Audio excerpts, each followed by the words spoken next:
Hi, everybody. Quarter 2, week 2. This is what I wanted you to learn. Okay, freedom of religion. Moving on throughout the First Amendment, we get to the freedom of religion. There's two parts of the freedom of religion. The establishment, so Congress cannot make a law establishing or creating a religion or prohibiting the free exercise. That's called the free exercise clause. So there's two parts. The establishment clause, which says government can't create a religion or interfere with religion. And then the free exercise clause means that individuals have the right to practice their religion as long as that practicing is legal. Okay, so the establishment clause, what does that mean? It means that there is no state-sponsored religion. This was a response to Great Britain. Great Britain has a church that, whether you belong to that church or not, you paid taxes towards the support of that church. The colonists and then the writers of the Constitution and the Bill of Rights didn't want that in the United States. So they decided that there would be no state involvement in religion. So the federal government cannot create a religion for the United States. The state or local government cannot create a religion for the United States. Nor can each of those governments promote religion, one religion over the other. Okay, now, Thomas Jefferson spoke about this wall of separation between church and state. And the question always has been is, how high should that wall be? Every morning at school, we say the Pledge of Allegiance, one nation under God. Does that violate the Establishment Clause? Is that the government, the school board, saying that we should practice a religion? The answer to that is no. On our money, we have in God we trust on our money. Does that violate the establishment of religion? Isn't the government saying on our official currency we're going to put a religious statement? That does not violate the Establishment Clause because the Supreme Court has said so. Okay, the classic case involved with separation of church and state is Everson Board of Education. This is the United States Supreme Court. New Jersey said it was okay, and in New Jersey, the Supreme Court said, the United States Supreme Court said that it was okay for the religious schools to receive public money to bus kids to school. That was upheld. Somebody sued saying that violated the separation of church and state because when you bus kids to a religious school, a private school, that the government's paying for that, and that's a violation of the Establishment Clause. The government's promoting religion. In New Jersey, had that system.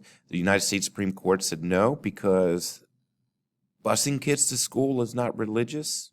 It'd be different if you were busing them to church, but you're busing them to school where they're learning math and they're learning, science and so forth. That furthers education. That doesn't further religion. So they said that was okay. Okay. Something that you need to know is another case is Lemon versus Kurtzman.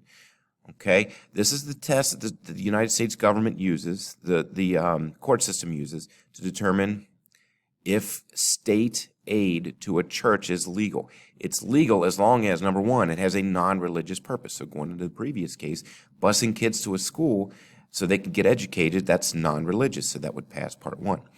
It can't advance, promote, or inhibit, prevent the practice of a religion. And it also the aid, government aid cannot, it has to avoid excessive government entanglement in religion, okay? As long as the answer is yes, yes, and yes, then that aid to a church or a religious group is legal under the Establishment Clause. Case you may have read about is Engel versus Vitale, another Supreme Court case, 1962. A school-sponsored prayer at the beginning of the school day that's read by a teacher, read by an administrator, a principal, whatever. Engel versus Vitale said that is unconstitutional. That definitely violates the Establishment Clause because you have the government, the school, that's considered a government, saying here's a prayer that everybody needs to follow along with. That violates the Establishment Clause. Okay. All right. Free exercise clause. People are allowed to practice their religion as long as those practices don't break laws.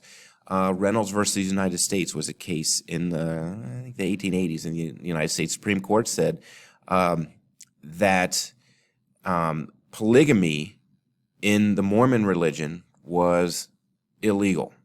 And Mormons said that we should be allowed to marry, Mormon men should be allowed to marry more than one wife. That's part of our religion. And the Supreme Court said no, because you can still be a Mormon without being married or even being married to more than one spouse. So there were laws in Utah that said that's where this case started, that said polygamy was illegal. And the United States Supreme Court said, we're upholding that law. It does not prevent the Mormons from practicing their religion.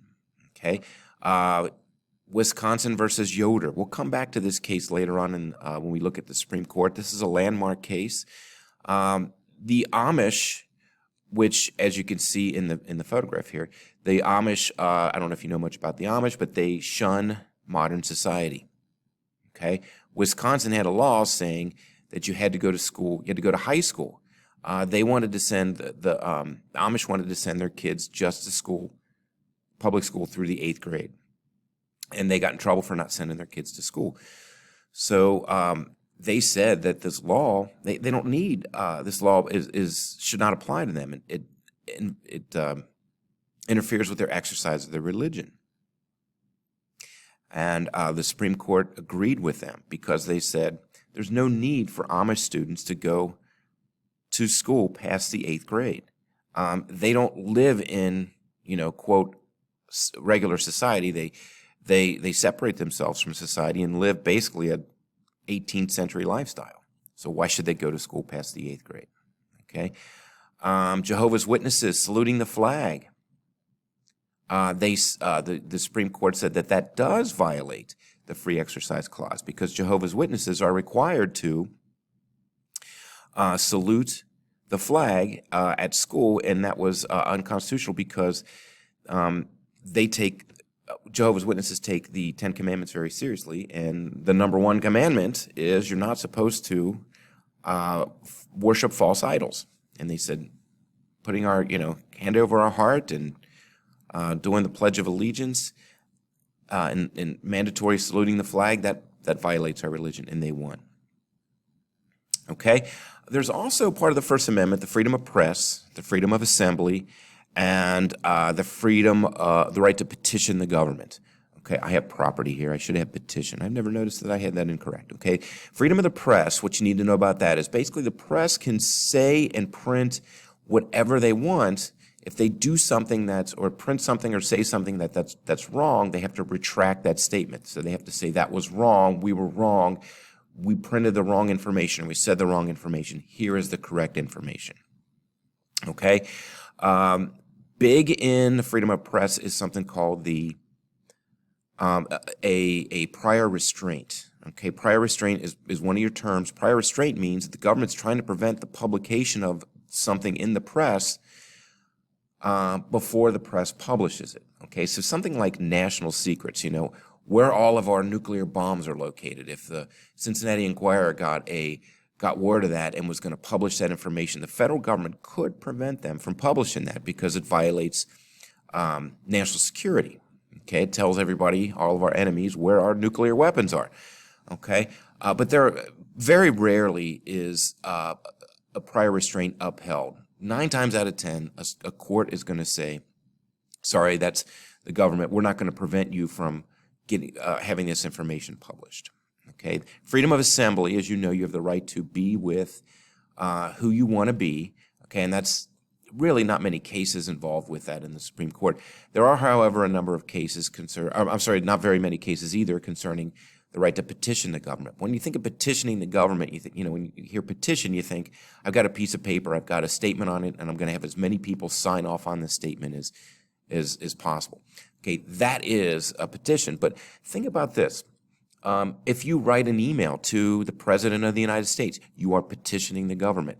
If you call your senator or representative's office and says, hey, you say, I don't think you should vote for this bill, or I'm calling to say, I think as a voter in your district, you should vote in favor of this bill.